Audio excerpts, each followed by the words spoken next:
Imagine it is September 2008. You are a 41-year-old project manager named David living in Phoenix, Arizona. You have spent the last 14 years building something, not a fortune, something more modest and, in its own way, more meaningful than a fortune, a life that works. You have a four-bedroom house in Scottsdale, purchased in 2004 with a 30-year fixed mortgage. You refinanced it in 2006 when the appraised value had climbed 60% and pulled out $80,000 in equity to renovate the kitchen and pay down credit cards. You have a Ford F-150 bought on a 5-year loan. You have a 401k through your employer with 17 years of contributions. You have a home equity line of credit that helped your daughter through 2 years at Arizona State University. And you have a whole life insurance policy you have been paying into since 1999. Told it would build cash value over time.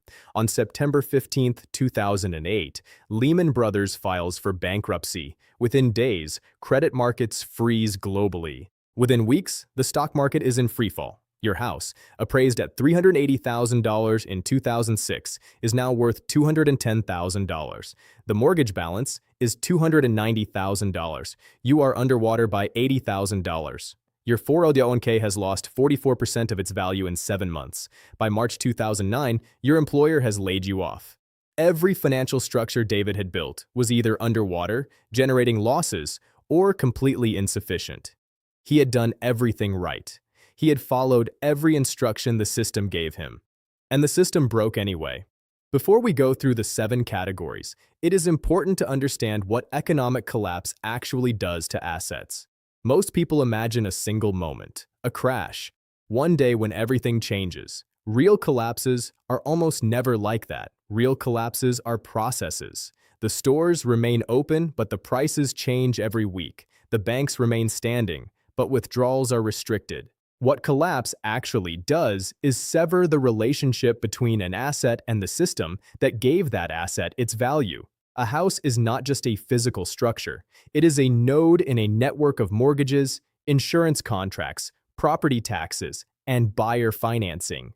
Remove any one of those components, and the house stops functioning as an asset.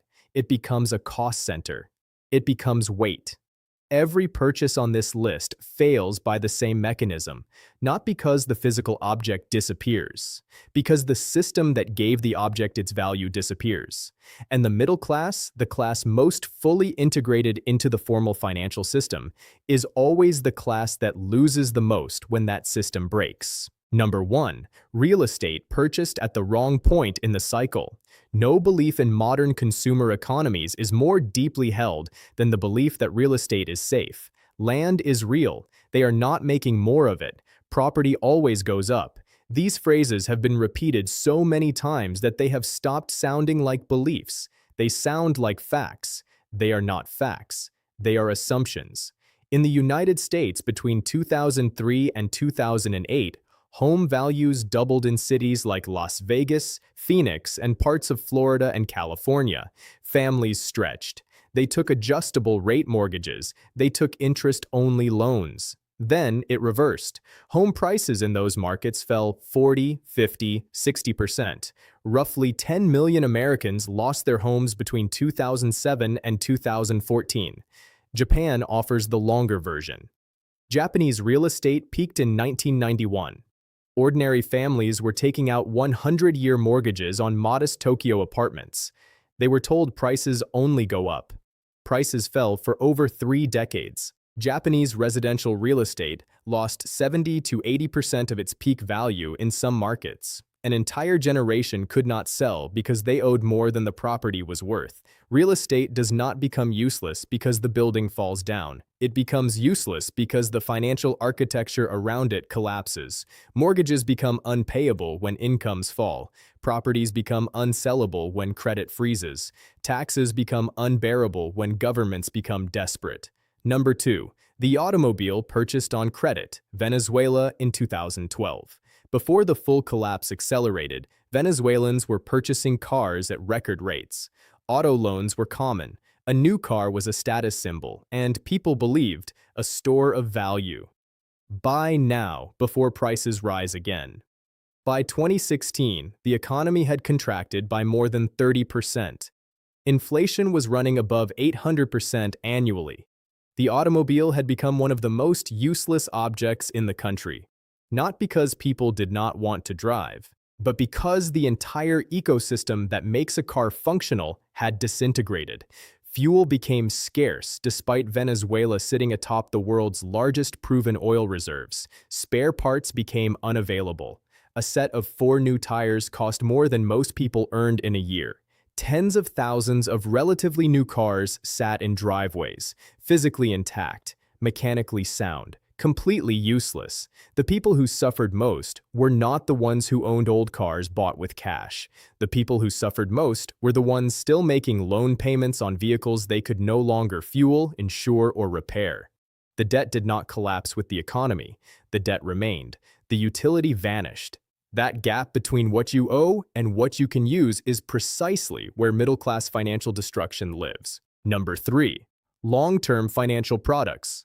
Life insurance, annuities, pension contributions, retirement accounts. This is the category that most people consider the very definition of financial responsibility. And it is the category where the most diligent, the most disciplined, the most forward-thinking people lose the most. Weimar Germany provides the foundational case. Before World War I, Germany had one of the most developed insurance and pension systems in Europe. German workers paid dutifully into retirement schemes. Middle-class families held life insurance policies denominated in marks. The system was considered modern, reliable, and permanent. Then came the hyperinflation of 1921 to 1923. A life insurance policy worth enough in 1914 to purchase a house was paid out in 1923 in currency that could not buy a newspaper. The insurance company honored the contract technically. It paid the face value. The face value bought nothing. The saver was made whole on paper and destroyed in reality. Argentina, 2008. The government nationalized approximately $30 billion in private pension funds. Workers who had contributed for decades to what they believed were private, protected accounts discovered that their savings were neither private nor protected. The money was absorbed into general government spending. Inflation, which the government systematically understated, eroded the purchasing power of pension payments year after year. Lebanon, 2019. People who held US dollar-denominated bank accounts, who had been told their money was safe in one of the most banking-saturated economies in the world, found they could not access their funds. Banks imposed capital controls. Dollar withdrawals were blocked or forced through artificial exchange rates representing 70, 80, sometimes 90% haircuts. The buildings were still standing. The logos were still on the doors. But the money was gone. And consider what happened to American 401k accounts in 2008. The average account lost between 30 and 50% of its value in less than a year. Workers in their late 50s who had planned to retire within a decade found that timeline destroyed. 17 years of contributions, cut in half in 7 months. Long-term financial products are promises. They say, "Give us money today, and we will give you money in the future." But that future money is denominated in a currency that may not hold its value, managed by institutions that may not remain solvent, regulated by governments that may change the rules. Every one of those assumptions is exactly what an economic collapse destroys. The products are designed for the world that exists before the collapse. They have no mechanism to survive the collapse itself. Number 4, the university degree. Knowledge itself is never useless. The ability to think, to analyze, to understand complex systems retains value in any environment. But a university degree is not the same thing as knowledge. A degree is a credential. It is a signal sent to an employment market. It says, "I completed this program, I have this qualification, and therefore I am eligible for this category of employment at this level of compensation." That signal has value only if the employment market it is aimed at still exists. When the Soviet Union dissolved in 1991, the command economy that gave Soviet credentials their value dissolved with it. Factories closed, state enterprises were gutted, entire industries vanished. Millions of highly educated Soviet citizens found themselves holding credentials that no longer mapped onto any functioning labor market. Engineers drove taxis, physicists sold goods at open-air markets, university professors earned less than street vendors. The degree was a key. The lock had been changed. In Greece after 2010, youth unemployment reached 60%. Greek families had sacrificed enormously to send their children to universities across Europe. Those children returned with degrees in law, finance, architecture, and business administration, and returned to an economy that had no use for them. Between 2010 and 2015, an estimated 200,000 young educated Greeks emigrated. Greece paid the cost of their education. Germany and the United Kingdom received the benefit. The families were left with the debt and the absence. Spain experienced a nearly identical pattern. After the 2008 crisis, unemployment among those under 25 reached over 55%. A generation of Spaniards, the most educated in the country's history, found that their degrees qualified them for jobs that no longer existed. They were called the Generación Perdida, the lost generation, not because they were uneducated, because they were educated for an economy that had collapsed. In the United States today, total student loan debt stands above $1.7 trillion. An entire generation has taken on debt denominated in dollars on the assumption that the labor market will value their credential at a level sufficient to service that debt. That assumption has held for most people in most years. It does not hold during structural economic contractions. The mechanism is always the same. A university degree is an investment in a specific economic configuration. It assumes the industries that exist when you enroll will still exist when you graduate. It assumes the salary premium a credential commands today will persist tomorrow. It assumes the debt taken on to finance the degree will be repayable from the income the degree generates. In a collapsing economy, every single one of those assumptions fails simultaneously. Number 5. Consumer lifestyle goods purchased on credit. This category is the most revealing because it exposes the deepest assumption of consumer economies. The assumption that consumption itself is a form of stability, that buying things is evidence the system is functioning, that a new television means things are okay. In Lebanon after 2019, the middle class had been enthusiastic consumers. Beirut was known for its luxury retail, its restaurant culture, its consumer sophistication. Lebanese households carried significant consumer debt. Credit cards, installment plans, personal loans, all denominated in a currency officially pegged to the dollar, backed by banks they had been told were among the most resilient in the region. When the currency peg broke and the lira lost over 90% of its value, the consumer debts remained. The credit card bills still arrived, the installment payments were still due, but the income to service them had been destroyed. And the goods purchased with that debt, the furniture, the electronics, the renovated kitchens, sat there depreciating, unsellable in a market where no one was buying, and entirely irrelevant to the daily emergency of finding food, fuel, and medicine. In Zimbabwe, between 2007 and 2008, as economic conditions reached their worst point, a strange phenomenon occurred. People rushed to buy anything at all. If you received local currency, you spent it immediately, because holding it for even a day meant losing purchasing power. People bought goods they did not need, not because they wanted them, but because a physical object, any physical object, held value better than the currency. But here is what happened to those goods. The electronics broke and there were no parts to repair them because imports had ceased. The appliances failed and there were no technicians because the technicians had fled the country. The people who had spent the last of their stable savings on consumer goods before the collapse found themselves afterward with houses full of depreciating objects and no liquid resources. They had traded flexibility for stuff. And in a collapse, flexibility is the only thing that matters. In a functioning economy, buying goods feels like building a life. In a collapsing economy, goods are weight. They are anchors. They tie you to a location you may need to leave. They consume maintenance resources you may need for survival. They represent capital permanently spent that can never be recovered. The television does not feed you. The designer sofa does not protect you. The renovated kitchen does not generate income. These objects have value only within the context of a functioning consumer economy. Remove that context, and they become, at best, irrelevant. At worst, they are reminders of a life that no longer exists, financed by money you no longer have. Number 6. Paper investments held inside institutional systems. Stocks, index funds, ETFs, brokerage accounts, 401k plans, IRAs. Within a functioning system, these are reasonable long-term wealth-building instruments. But paper investments are not assets in the way that physical objects are assets. They are claims. They are legal agreements that say you are entitled to a fractional ownership of this enterprise or this pool of assets. The value of that claim depends entirely on the willingness and ability of a functioning legal and financial system to enforce it. Argentina, 2001.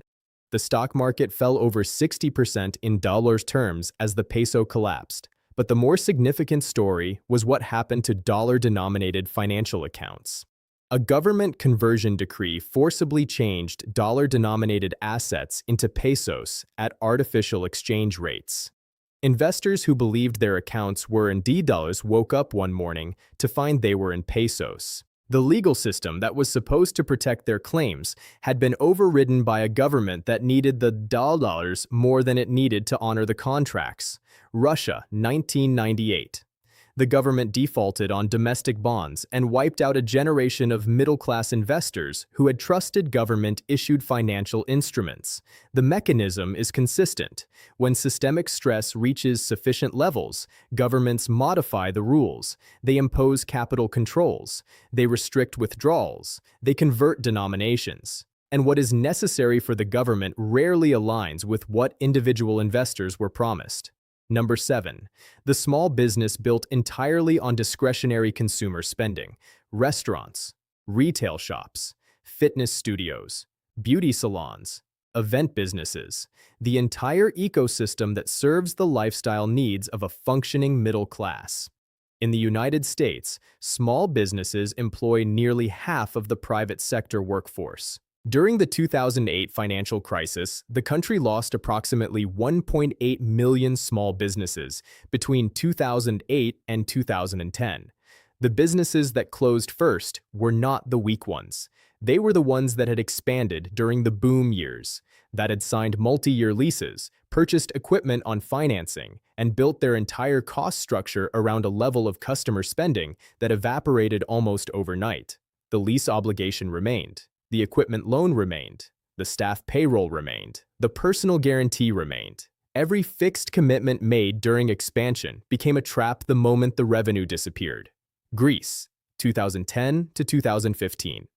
Athens lost approximately 25% of its small businesses during the first 5 years of the crisis. The entrepreneur who had risked the most, who had believed most deeply in the future of the economy they were building within, paid the highest price when that economy contracted. A small business serving discretionary consumer spending is not an independent entity. It is a financial extension of its customers' economic well-being. When those customers lose purchasing power, the business loses revenue. Not gradually, suddenly. Step back from the 7 categories and look at the pattern. Real estate, automobiles, long-term financial products, education credentials, consumer goods, paper investments, small businesses built on discretionary spending. These are not random categories. They are the 7 pillars of middle-class participation in a modern consumer economy. They are what you are told to build. They are what you are told represents progress, stability, responsibility, and success. And in every economic collapse, across every continent, across more than a century of documented financial history, they are the categories that fail first and most completely. This is not a coincidence. It is structural. The middle class is, by definition, the class most fully integrated into the formal system. The wealthy hold assets that transcend national systems, real assets, International diversification, hard currency holdings. The poor operate in informal economies, in barter networks, in cash transactions that do not depend on institutional stability. But the middle class is all in. Their wealth is in their home, which is mortgaged. Their mobility is in their car, which is financed. Their security is in their pension, which is institutionally managed. Their future is in their degree, which is leveraged to a specific labor market. Every thread runs through the formal financial system. When that system breaks, every thread snaps simultaneously. Since 1900, documented financial history records at least 68 sovereign debt crises, 58 currency crises, and scores of banking system failures across every continent. Weimar Germany was the most culturally advanced nation in Europe. Argentina was one of the 10 wealthiest countries in the world in 1913. Lebanon was called the Switzerland of the Middle East. Venezuela had the largest proven oil reserves on Earth. None of it was sufficient protection. When the mathematics broke, the mathematics broke. This analysis is not saying do not buy a home. It is not saying do not invest. It is not saying do not build a business. What it is saying is simpler and more uncomfortable than that. Understand what you are actually buying. Every long-term financial commitment is a bet on systemic stability. And systemic stability has never, in the entire recorded history of human economies, been permanent. David in Phoenix eventually found work again. The house was sold in a short sale in 2011 at a $90,000 loss. The 401k recovered over the following decade, mostly. The Ford F-150 was repossessed in 2009. He rebuilt. Most people do, eventually, but he rebuilt with a different understanding that no financial advisor, no bank, and no cultural message had ever given him. Every purchase is a bet. Every bet has terms. And the terms are written by a system that has every reason to make you forget that you are betting at all. The pattern is visible. It has always been visible for those willing to look directly at it. The question is whether you see it before it becomes personal, or only after.